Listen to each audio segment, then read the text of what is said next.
All right, brilliant. Thank you so much for waiting. Just give me a quick second. I'm going to activate chat for everyone so that if you have any questions, you can put in the chat while we talk. There you go. That's done. And fantastic. We were expecting quite a crowd today, and here we are. Thank you so much for joining us. I'm really excited to be here. This is our first webinar for 2026. For people who don't know, we do these webinars on a regular basis. And when I say regular basis, generally twice a month. Sometimes we're not that regular, so it's once a month, but we do it at least once a month. And the goal is to come up with areas to talk about, which are specific, which are ideas that can be implemented immediately after the webinar is done. This webinar is recorded, but we don't publish all of our webinars online. So I recommend that you stick till the end. And you can also ask me questions as I continue to talk. I wanted to get into a topic slightly different this time around and keep it a little bit more zoomed out compared to what we've done earlier. Because we feel that ROI, we are way past the point of ROI in business in most parts of the world at this moment, right? Affordability is a big issue everywhere, and so consumers are cautious about buying things, and businesses also for that reason need to be cautious. And so when I say that businesses need to be cautious, it really matters how profitably you're able to grow your business. And so you can't spend ungodly amounts of money on ads. Also, ads are not going to get cheaper. They are going to get worse or more expensive on an ongoing basis. And also, control is being taken away from you slowly, right? So, for example, the latest Meta ads update, which is also called the Andromeda update, Meta has very clearly stated that they don't want you to work on audiences anymore. So they are slowly reducing the interest segments that you can target with your ads, and they don't want you to focus on segments anymore at all. As a matter of fact, there was a time when you could target people who were employed by, say, for example, Microsoft. You can't do that anymore, right? And so, similar to that, more and more behavioral filters will keep going out. If you've run ads on TikTok yourself with your own hands, you would realize what a limited targeting scope can look like, because TikTok is only interest based, right? So, and their interests are like really, really high level. So it really comes down. So, but what Meta wants you to do is focus on your creative, is focus on your ad and focus on your product showcase and all of that, which I feel you can only take so far. I know AI is available to us now and we're going to do all of that, but I'm confident everybody here who has tried AI ads is has already kind of tried their best to leverage it. But I think we know that the results can vary and they can be different depending on the industry that you're running the ad for and so on. But the point is that ads are going to get difficult. And so we wanted to do something, talk about conversions, talk about ways in which you can, attract, acquire, engage, and retain customers. So those four things I feel are super important. And so we're going to talk about that. And I'm going to go through this. There are 10 layers that we'll talk about. So there are 10 layers of revenue growth, and none of them is going to talk about an ad strategy or any of that, right? So we're going to talk about what you can do for the traffic that you do have, because for most of us 2% of the traffic that we drive converts. For some of us it's even lower than that. For some of us it's below 1% because you're selling jewelry or something like that. So your number one priority should be how can you capitalize on this huge audience that you already built as a business. So that's what we're going to focus on. As I said, you can leave questions that you may have on the chat. If somebody is raising their hand, they can also use the chat to converse with me if they need to. And also there's a Q&A section. I'm just going to lower your hand. So if you have any questions, you can put it in the chat. And so that helps me kind of focus on the content here and make sure that I make this worth your time. And my goal is that you get at least 2 ideas today that you can implement immediately after hopping off from this call. All right, let's jump in. So what are some truths about 2026? Let's get the facts out of the way. Very simple. AI will change the way search works. I think we've already seen that. If you go into your own search console, if you go into your own analytics for organic, you know that a large or at least some amount of traffic for your business is being driven from AI, right? So that's already there. Second, if you provide price and if you provide quality, there was a time that just those two things were enough. But now people want experience, right? So you want an amazing unboxing. You want that to be felt while they're on the website. The brand has to have appeal. there has to be FOMO, there has to be something that triggers the purchase, right? Because we are way past need fulfillment. A lot of us are doing businesses that are wants, that are not really things that people need on a day-to-day basis, but they're discretionary purchases. So price plus quality cannot get you over the line. And so loyalty is again something that you can't rely on with just the basic trigger. Like for example, I want to ask you, when was the last time you actively signed up on a loyalty program, A, and then B, worked towards building those points or miles, right? There are few that we all subscribe to, like the Bonvoy Marriott or maybe American Express, or so there are reward points that we work with. Those people are able to kind of really capitalize on their loyalty system, but that doesn't happen with smaller brands. That doesn't happen with brands, I would say, that go up to about 50, $80 million in revenue, or even $100 million in revenue in some cases that I've seen. So loyalty will be a combined effort of AI being brought in so that it's highly personalized, highly useful. And the final one is owning demand, owning your own demand. At least some percentage of your own demand will take precedence over platforms that are going to bend rules, right? For example, for Meta, they're going to take targeting away from you. They're going to not allow you to target people who use Apple devices, for example, right? So if you're somebody who sells accessories to Apple iPhone users, you have to rely on Apple, Meta's intelligence to do that. Okay. I'm not saying that intelligence is not smart, right? But I'm just saying that if you don't have control, there's all the more reason for you to look for other ways to get to your outcome, right? So what are we trying to do? Generally speaking, we want to capitalize on our own channels. And how do we make every visitor valuable should be the question that we ask us. Now, what do I mean by that? I'll just give you one small metric that I would really love for you all to start tracking. And I think you can do that maybe from October onwards, or maybe for the whole of last year. Just make a month on month, right? Sheet, and just put your monthly revenue for that month, number of orders for that month, and total user traffic, not sessions, user traffic on the site for that month. What that will give you is revenue per user. So RPU is the metric that you have to optimize for instead of optimizing for any other metric that you're trying to optimize for. Why? Because when you optimize for that metric, A, you are not trying to acquire more number of customers. Your focus as a business is to acquire more revenue from the customers you have. That's the first thing. Second is, if the user number grows or your traffic grows, your revenue per user metric will automatically start to come down, right? Because it's the denominator. And so it's going to motivate you to not grow traffic unreasonably or without quality. Does that make sense? Am I making sense? If I'm making sense, please, someone needs to say yes or something like that. But my point is, you please don't track return on ad spend or order volume as a metric or any of those things, because they're too zoomed out and they don't tell you the truth. Okay, so that's another one that you have to be cautious about. Okay, now that we've established that, let's get into the 10 layers of revenue growth, right? And I'm gonna uncover these layers one by one. And if you have questions, we can obviously take them up as we go, or at the end. All right. The first thing is micro audience mapping. Now, what does that mean? There's a lot of very nice words. What does it mean? It really means that when you sit down and think of who your customer is and you write it down on the basis of demographics, this is what it looks like, right? Prince Charles and Ozzy Osbourne are the exact same demographic, right? You wouldn't have thought of that. So what we really want to do is we want to break our customers down into the intent and quality that they are, right? So I have just three buckets right now. You can, if you're a large business, you can go up to 8 or even 12 buckets. So we don't want to discuss that today. We do that regularly with our customers, but let's just focus on the three most important buckets: people who are exploring, people who are high intent, and repeat buyers, right? And just focus on delivering three different experiences or three different things for those three people, right? For example, for someone who's exploring and they're learning about your brand, if you're going to give them a free shipping and a 20% off, there's no reason to do that, because they're not even convinced that they want to buy.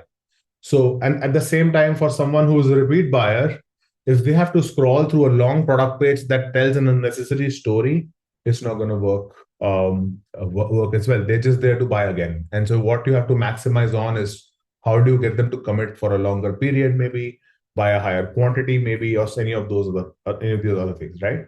So how do you do that? Very simply, the number one problem people have right now is how do I get traffic to this page? But if you want to kind of do it right, what you want to answer is, I've got this person on the page. What do I need to tell him for him to be convinced, right? And so there are three things: intent, right? Context and urgency. So for intent, understand what outcome they're trying to achieve, right? Instead of asking what channel they've come from, right? So I'll also break this down. Context: what triggered why did they come, right? What did they come for? Why did they come? And where are they in their cycle? By the way, if you have ever taken a sales training in your life, there is something called BANT qualification and train, which is in sales, which is BANT, which is budget, authority, need, and time. So do they have the money, budget? Do they have the authority to make the decision? Am I speaking to the right person? Need, do they really need this, or do they understand why they need it, etc.? And the last one is time. By when do they want to decide? The smartest salespeople and websites are able to get these four data points before they sell. Before they sell, which is why it's called a qualifying and it's not called. So, if you've seen, any good sales movie, they'll generally lead with questions. So, what were you thinking when you? So, the whole idea here is that you have to appeal to varying audiences. Now, this is a very good example. Imagine selling a robot walk vacuum. Let's say your website sells robot vacuum cleaners, right? So now, for someone who's trying to replace their old vacuum cleaner, you don't need to show them a long list of features.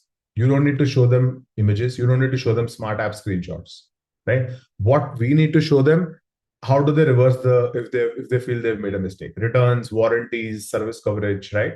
How can we make sure compatibility is not an issue, right? Also upgrades, right? So for example, if they're using a narwhal, how do I convince them that my robot is better than that, right?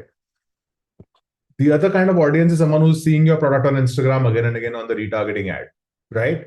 For them, have them save it to wish list, right? Have them save their cart, for example, or remind me to buy this during Christmas, for example, is another one. So you could figure out the triggers. That's the easy part. But first, figure out the segmentation. That's when you can go to the triggers. So the first most important layer is micro audience mapping, which means do not look at demographics. Just think of your website for three layers: people who are exploring, people who have intent and they want to buy, and people who are buying again, and solve these three separately. Okay, that's the first one. Once again, for any queries, just put it in the chat. There are a couple of DMs I've got on the chat, which nobody else can see. So your questions will not be visible to everyone. Unless, of course, if you're sharing any data with me, which you want to keep private, I'm happy to take those questions as it is. Okay, right. So let's go to the next one. Demand capture. So what is demand capture, right? Demand creation versus demand capture. Capturing existing buying intent and not creating demand. It's the easiest, oldest thing. Again, it's very salesy logic, but very simply, instead of convincing someone to buy your product who's exploring, not in the market, and you're just trying to do that, versus someone who's in the market for your product, right? I have a trip coming up. I want to buy t-shirts, right? So I'm now looking at t-shirts. Now, how does that t-shirt company ABC, how do they convince me that theirs are the highest quality, best fabric, 240 GSM, high quality print, not going to go away, not going to fade, etc., right? So it's important that you convert the shoppers who want to buy. And to do that, you will have to first know who those shoppers are. How will you convert them if you can't even identify them, right? So most e-commerce brands overinvest in demand generation and underinvest in demand capture. But that's what I said. Your traffic will go up, but your revenue won't. And your revenue per user metric will go down. And that's why it's important to track that metric, because we often feel that it's working well. Like, I'll just tell you straight away, this happens in the holiday season all the time. We see a 2x, 3x jump in traffic, right? But we see like a 30% uptick in revenue. And it's disheartening to see that, because you've spent a lot of money on bringing these people to your website, but your revenue per user has just dropped, right? Because you've got so many of these new users and they just don't want to buy, right? Because you've not solved for their intent and you've not solved for what they're doing. So now, how do you do this? You have to run more experiments, right? but only run them when you have super clear goals for those experiments, right? For example, what are some product page experiments you can do? This is an example, a really good one. Just simply add in your product images, add an image that just answers the question why people buy this, right? So you're selling a wine fridge, for example, or you're selling a cell phone, or you're selling a t-shirt. Just add why people buy this, right? And then you have to kind of put the clarity right there, right? Our stitching is the best in class. We are American made, for example, right? So whatever it is that you feel appeals to your micro audience that you're trying to appeal to, which we created in the previous step, that's what you're trying to do, right? Price and offer framing, right? This is a very old example, but still, instead of, like, for example, AG1 is a health supplement that a lot of people buy, right? And a lot of influencers promote it as well. Now it's $100, but the thing is that it's $100 for, I think, 30 days, or 25 days actually. So 4 weeks, right? So you can skip it one of the days and whatever. So you can have it for 20, 25 days. Now you understand, okay, great. This is like 150, $100 I'm paying for 25 uses. So it's a $4 per glass of nutrition that I have to have every day. And then you think, hey, this is cheaper than the coffee I get at, this place downstairs. Right? And so now I'm like, okay, this is great, right? So cost per use is the oldest trick in the book that people use to do price offer framing. But generally speaking, oftentimes as brands, we forget to justify the price. There are two types of brands that need to justify the price and don't need to justify the price. If you are the second type of brand, you're probably a Veblen or a luxury good that doesn't need to justify why it's a $600 handbag, right? Um,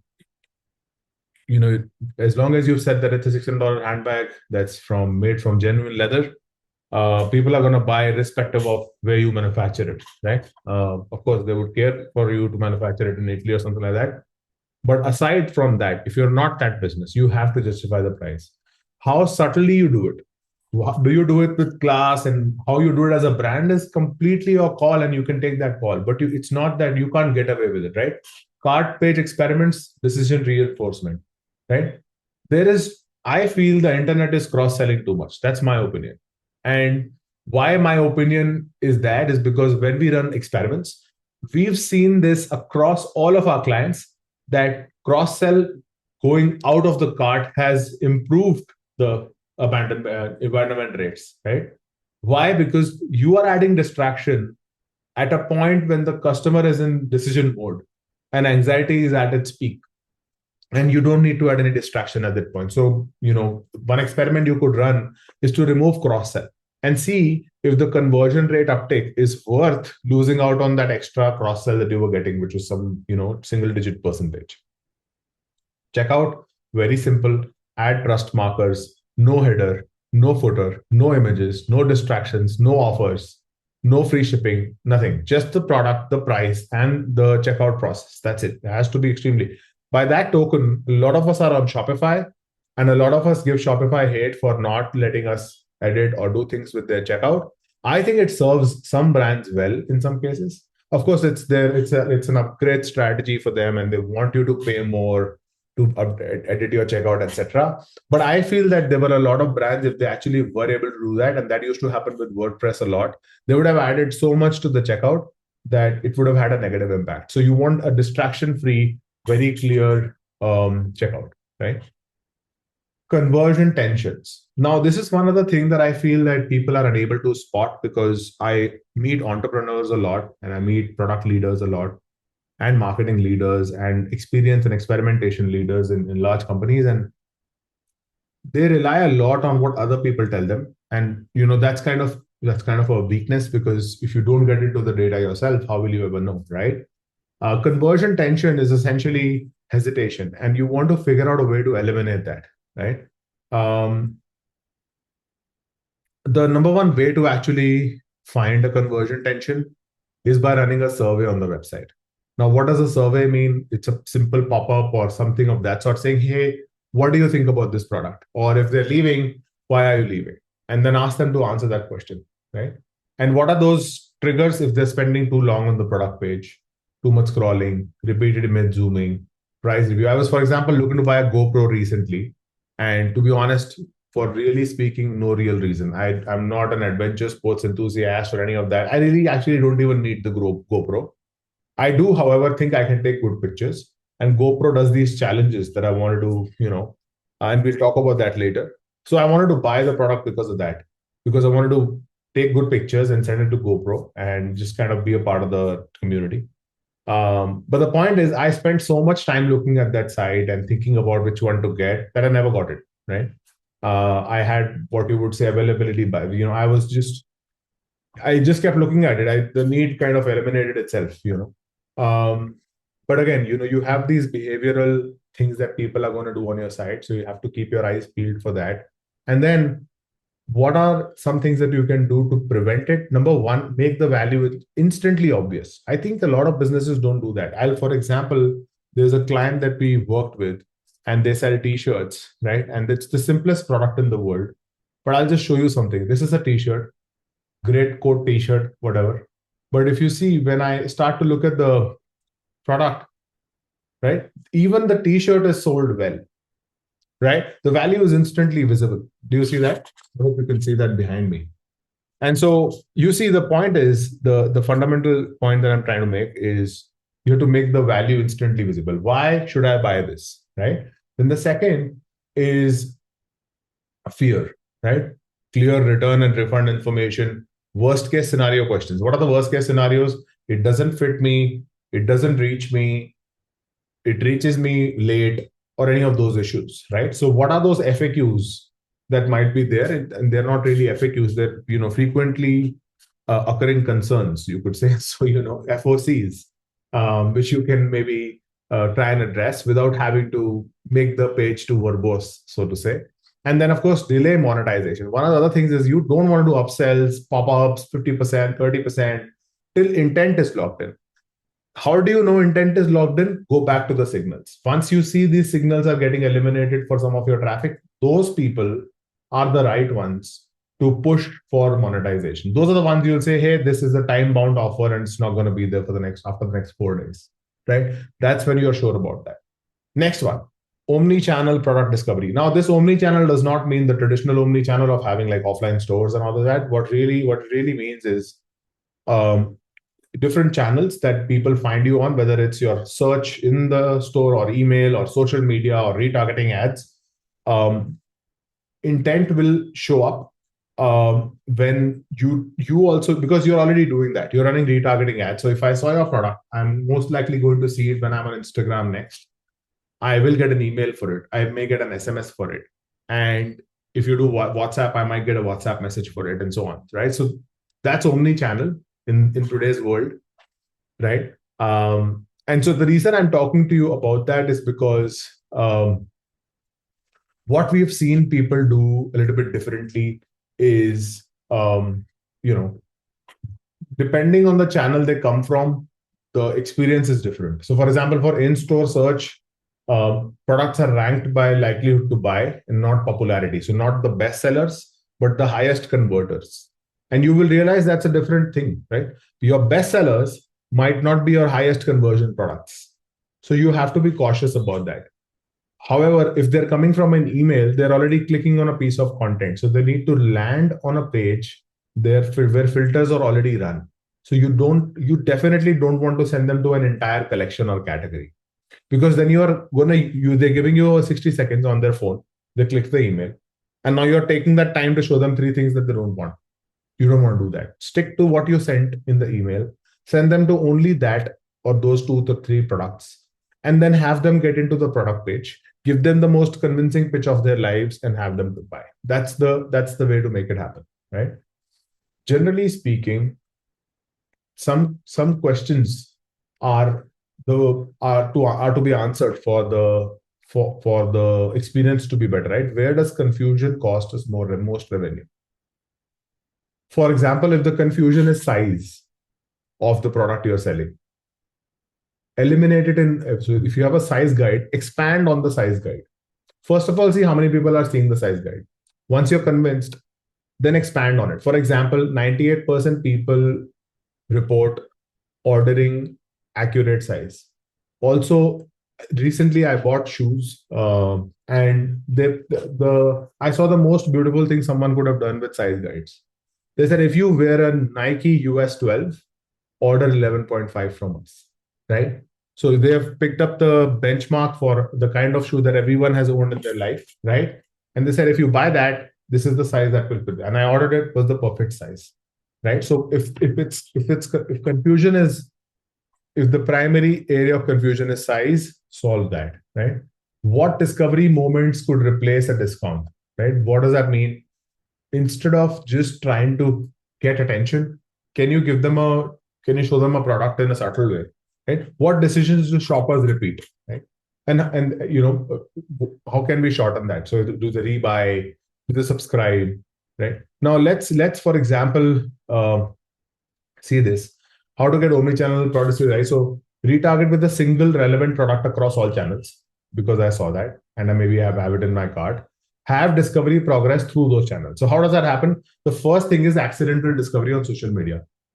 Why your skin burns after skincare, and with UV, we just, and how we stop it. Right? Then you send them to a product page. The second touch point, brand recognition has already happened. Right? They see a compelling hero image. If your skin reacts to everything, start here. So you're reinforcing the problem that they clicked on. They clicked on the fact that the skin burns. Now they've come to the site, and now you're saying, hey, if your skin reacts to everything, start here, right? And then you go to, hey, enter your email, do a little quiz. Perfect. This is the right product for you. After everything that we've learned about you, this is the right product for you. Why don't you give us your email? Once you get their email, not all sensitive skin needs the same fix. 15% off only for today. Then you monetize. So you understand what I'm saying? So you are kind of using the channel to connect it to intent. And now everything is layering together, right? So you have your micro audience, then you have demand capture, because within that audience, you don't want anybody who doesn't want your product, right? And then within that, you are saying, okay, conversion 10 cents, what is it that makes them stop? And then finally, you are saying, let me just make sure that all my channels are connecting into this story that I've just put together, right? Now we're going to number 5. I hope I'm making sense so far. If you have any questions, please feel free to ask me.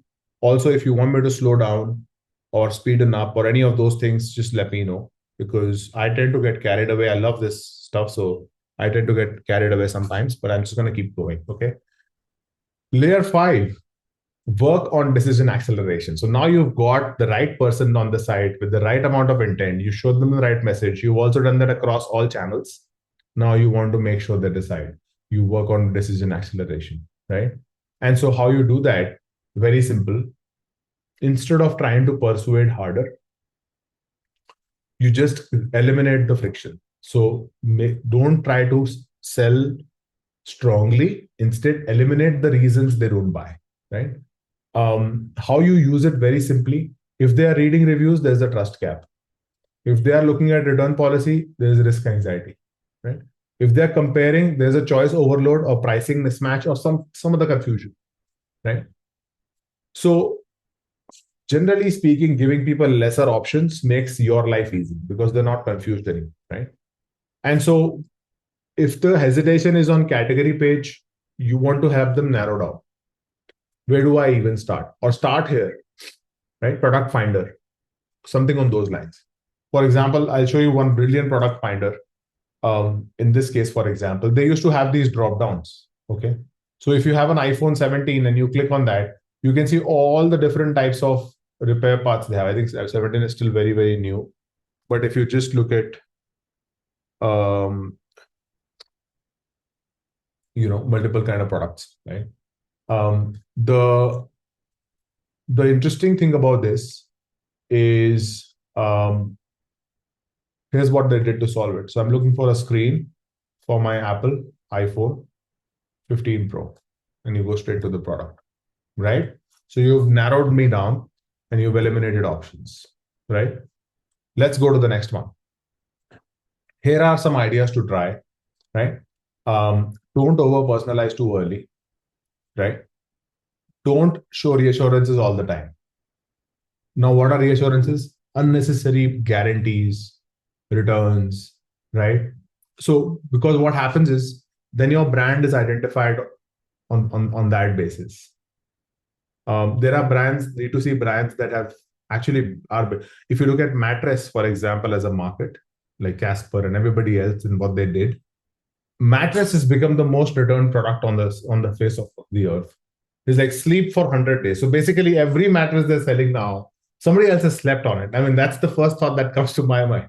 So that's what they've so they've emphasized it to the point where it's diluted. So you have to be cautious about that, right? And now, how do you get it right? For example, if you're selling, in this case, you're selling sandalwood perfume oil, right? So very specific product.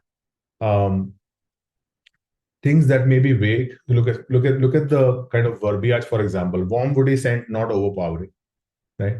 And most chosen by first-time buyers, right? So now you're calling out who it's for and what they're going to experience, and this is just a single choice. And also talk about use case, right? Perfect for Sunday brunches, right? And so you kind of called out who it's for, and then you tie this act across all the different parts of the funnel, right? If they're looking for alignment, product page. So what you try and do there is lead with what kind of person chooses this, exclude at least one group clearly, right?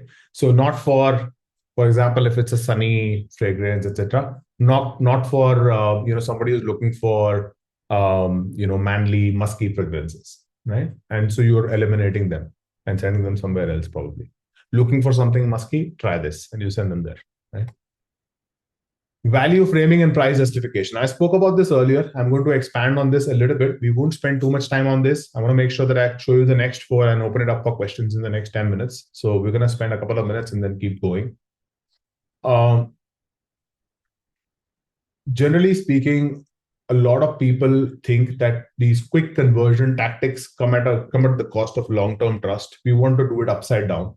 But generally, balancing price and value transparency is a non-negotiable. What does that mean? It means it's on you to make sure that the value is felt. E-commerce has gone from people ordering, seeing the product, and then deciding if it adds value, or knowing that it's going to add value and then ordering the product. The brands that will do the latter will win. So how do you do that? Is by justifying higher prices, right? Reduce reliance on blanket discounts and align pricing with willingness to pay, right? And so how you do that in a very simple way. If your product has a price advantage, show the competitors straight away. Claim that advantage instantly. If your product has a quality advantage, show it right away, right? Also explain to the customer why you price something in a certain way. Psychology, you have to understand that your high intent customer, the 10% of your traffic that has higher intent, is also curious, right? And so what that means is they are going to take that extra second to look at. And so why is our price so and so, right? For example, there's a brand where I come from for clarified butter, and they sell it for 3 times the rest of the market. But then they have the entire website plastered with videos on how they make the product and why it's expensive.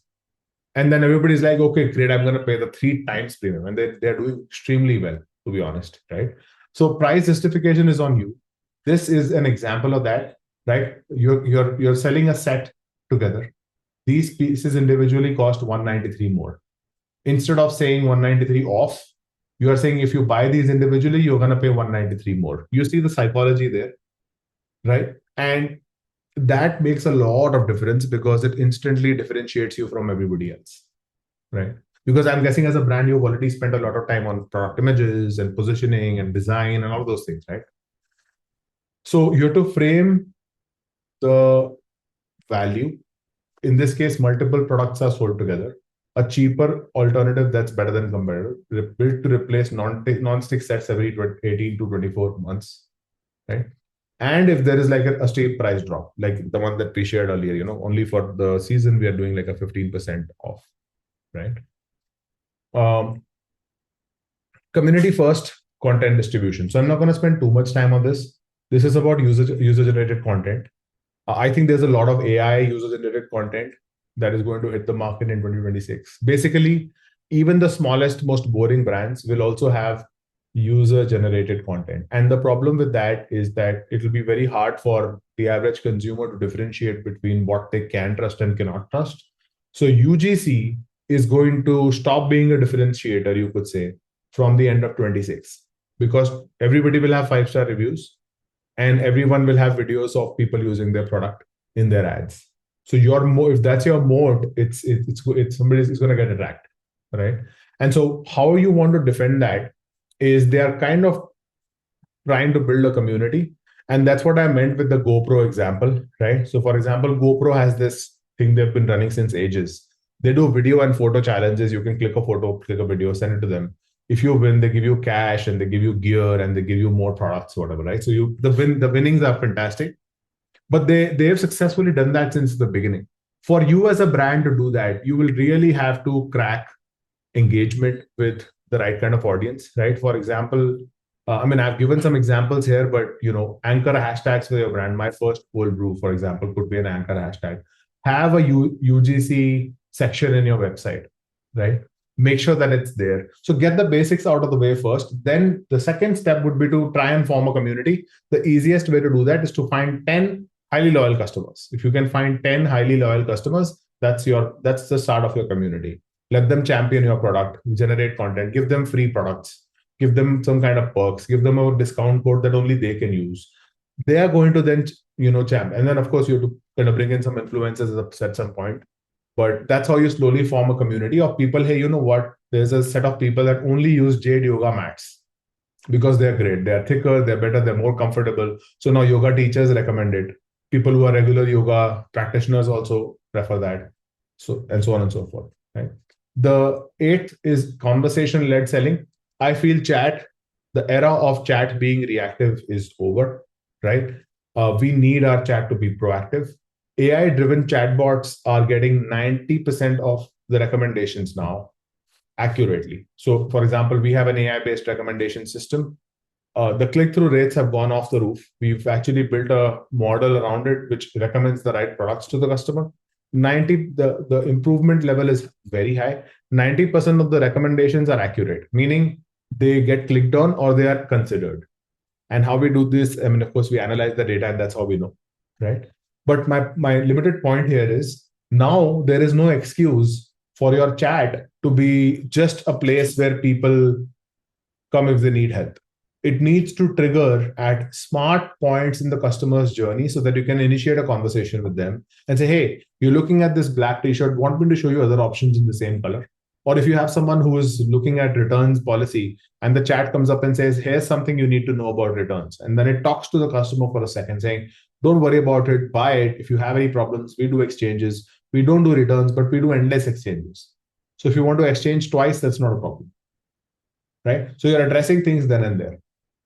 In this case, for example, how to get, let's say you're selling, wigs, human hair wigs.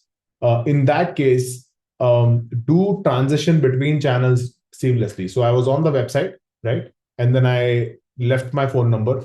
I get a WhatsApp saying, hey, or you could actually pop up on the WhatsApp saying, hey, do you want me to WhatsApp other options in this color?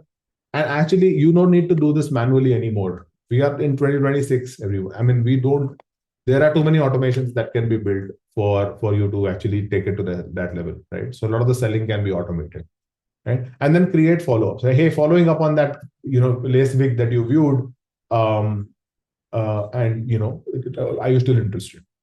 Right? Second last idea, owned demand. That's what I started the webinar with. That's what I started the session with, right? And I just want to emphasize that the top e-commerce brands follow this 4-step. They attract through content and organic. They acquire through email and SMS. They engage through personalization and dynamic messaging and all of that. And then they retain for loyalty, referral, and subscription incentives. So those are the steps to follow, right? Focus on why the shopper is coming, right? Why did they click? Why did they come? What was going on in their mind? I'll give you an example. ConvertCart has an ad that we run that does really well, but we know exactly why people click on it. So the moment it stops doing well, we know exactly what to replace that ad with.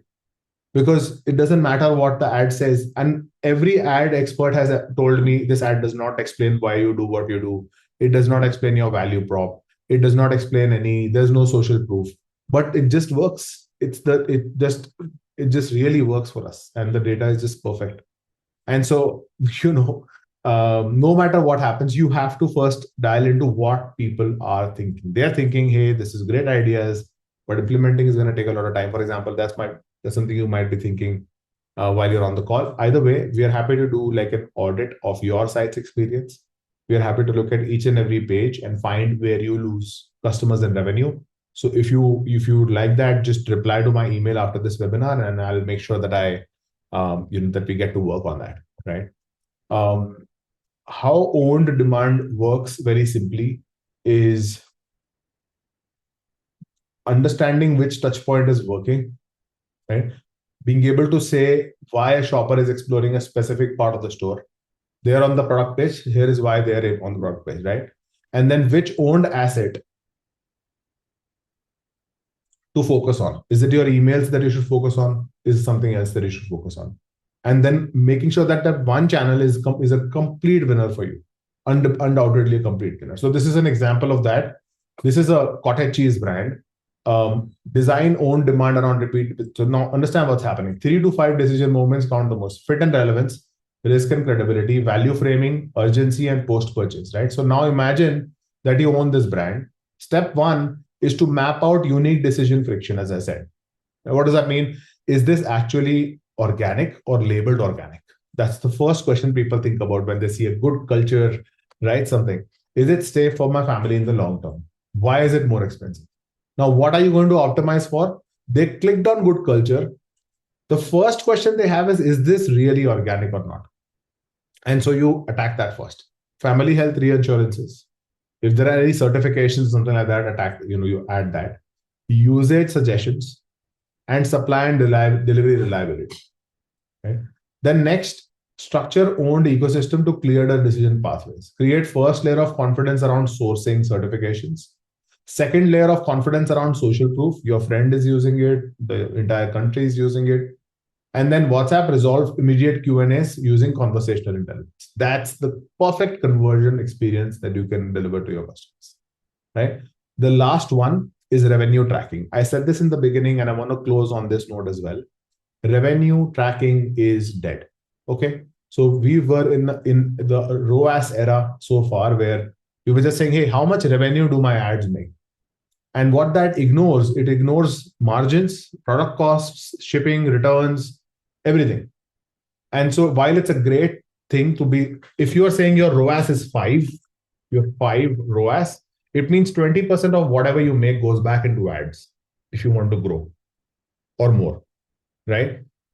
We are now in the profitability era. Why? Because you want to focus on what your profit is. So it's your revenue minus your cost of goods sold, ad spend, shipping, returns, platform fees, overheads, everything. Why? Because you will understand which SKU, which is a which product is contributing to margins and which one is not. You may have a cash leader, but that may not be your margin leader because you have 20% returns on it, right? Also understand which channel is your highest profit channel, right? Also, last click attribution will become very, very clear. Meaning you will understand again, what dollar spend returns what, which is why revenue per user is the metric that you're looking to follow from now on. And then mapping SKUs based on winning channels, tracking and identifying quiet profit drivers that you might have in your business, and sharing the profit truth across your team. Telling everyone across the board, your agencies, your developers, your experimentation team, if it's ConvertCard, saying, hey, here are the 6 products I want to focus on. My customers love it. There's great repeat rate. And I just want us to crack this so well that the storytelling is on point. There's trust. We understand why the customer came to the store. We understand why they looked at the product. And now we can convert them as much as we want. That's what you want. So that's the perfect journey, right? This is an example of hidden profitability. We will anyway share this with you so you can go through this at your own time. But yeah, that's everything that I wanted to cover today. I'm opening it up for questions. If you have any questions, please leave it in the Q&A section or chat, and I'm all ears. But yeah, thank you so much for spending this time with us. I am so glad that so many of you were able to join us, and I hope this added value. Once again, if you want to opt in for that audit, we're more than happy to jump on that for you, and we'll make sure that we put that together. Sure, Benjamin. I think mega menus are, the thing is, the number one problem with mega menus and why they exist is because Shopify wants them to exist, right? Shopify wants there to be, like, I'll show you. The first thing that I want us to do about mega menus is visualize them. That's the first order of business. This is one of ConvertCard clients. They had a really detailed mega menu, but we have visualized the whole thing. And the decision speed has more than doubled. Like, click-through rates have gotten better. Plus, the time that people were spending on the menu has gone down by a fourth, basically. So brands, men's, women, kids. So if it's men's and if it's t-shirts, people are instantly able to click and go. Right? This is a print-on-demand company. They also have their own Shopify app, which people use to do print on demand if they want to put their artwork store in place. But that's there. I also think that mega menus sometimes don't need to be mega menus. Like, I don't think it's a bad experiment here. Now, in their case, they do many types of businesses. So let's not say that this is like bad in any way. Or I'll show you another one of our customers called New Air. They are in refrigeration and ice makers and that kind of stuff. I think you might have heard about the brand. So if you see, their mega menu earlier used to be cooling and heating sort of categories. Now there are wine fridges, beverage fridges, ice makers, compact appliances, right? But then you also have this test that was run, shop by need, right? Entertaining, small space living, man caves. Now, if you go to man caves, for example, you will see, of course, it starts with kind of setting the tone for who this is for. And it has 4 subcategories: ice makers, cigar humidors, beverage fridges, and wine fridges. Very simple. And then you have a quick filter, 75 results. Oh, this looks very interesting. Let's do beverage fridges. Instantly, I'm down to 39 results. Then I am looking at best selling. So I'm already seeing the stuff that makes sense. If I want to filter, that's easy. So you understand how easy it is. So mega menus, the job of the mega menu is to narrow you down. I often see about us, contact us, our promise, about us, about the founder. It doesn't matter. That's not what they came for. They came for, they're excited, right? They're having a boring day at office. They saw an ad, they're like, this looks interesting. I think I should have a wine fridge to my pantry. And I think we got the space. Let's take a look, right? And they click on it, and then they are having to deal with the sloppy drop down. We don't want to do that. So that's something I would say. I think a few things, like, so visualize your mega menu, of course. Make sure that you've broken it down, so there's not like one menu and then another one and then another one. Maximum of 2 layers, and I think that should allow you to narrow it down. I hope that answered your question. You're most welcome. I'm actually also opening the chat here. Okay, perfect. All right. I think a couple of the questions I've answered either way. I'm just going to go to Q&A and see if there's something else that has come up. Just give me a quick moment. Okay, great. Ron, I'm going to have the team reach out to you. Thank you so much for that. Do we have something here? Okay, brilliant. All right. Thank you so much for your time, everyone. Once again, have a fantastic 2026. I hope your business grows 4 times this year. You buy a new house and you have a phenomenal year. So I hope to God that happens. And I'll see you in the next one. We're going to do the zoomed out kind of, more detailed ones this year. So I look forward to doing those, and I'll see you in the next one. Bye-bye.